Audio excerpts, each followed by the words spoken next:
Let's talk about a production possibilities frontier.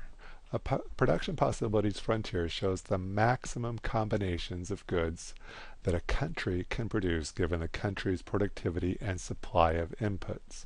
Let's look at a couple of things of this definition. Number one, it's the maximum amount a country can produce, or maximum combinations.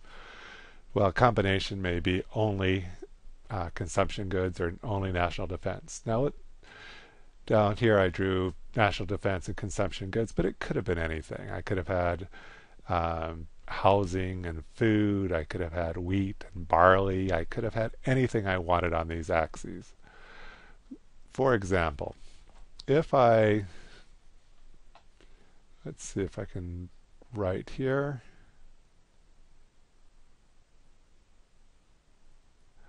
Okay, here I go. And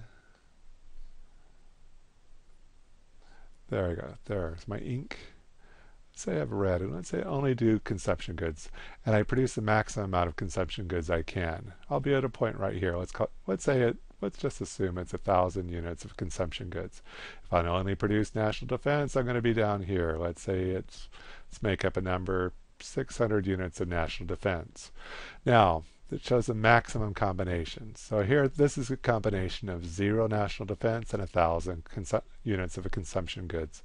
This is a combination of no consumption, but great national defense. So normally I'm going to be somewhere in the middle here. So I'm going to draw a curve that comes down like that.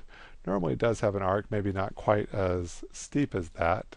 So let me try it again. And we'll be talking about later how the slope of this has to do with opportunity costs.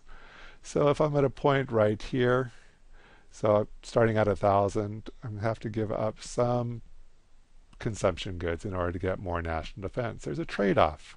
So let's say this goes down to 800, so I have to give up 200 units of consumption in order to, let's say this goes up to 400 units of national defense. So here's my combination, 800 consumption, 400 national defense. Now, let's say I want to have a point down out here, but this is the maximum amount I can produce. This is just not possible. So I'm going to call it not possible. A lot of books like to call it unattainable. This point here, I'm not utilizing all my inputs, or I'm not being productive. So this, let's call it, this is inefficient. So I'll just write inefficient. The inefficiency may be unemployed resources or inefficiently used resources. So this point right here might be something less than 800, let's say 600 units of consumption and 300 units of national defense. I could produce, given my resources, I could produce more consumption and more national defense. So this is inefficient in here. Can't read that inefficient very well, can we? So that's what we're looking at with consumption, with our production possibilities curves.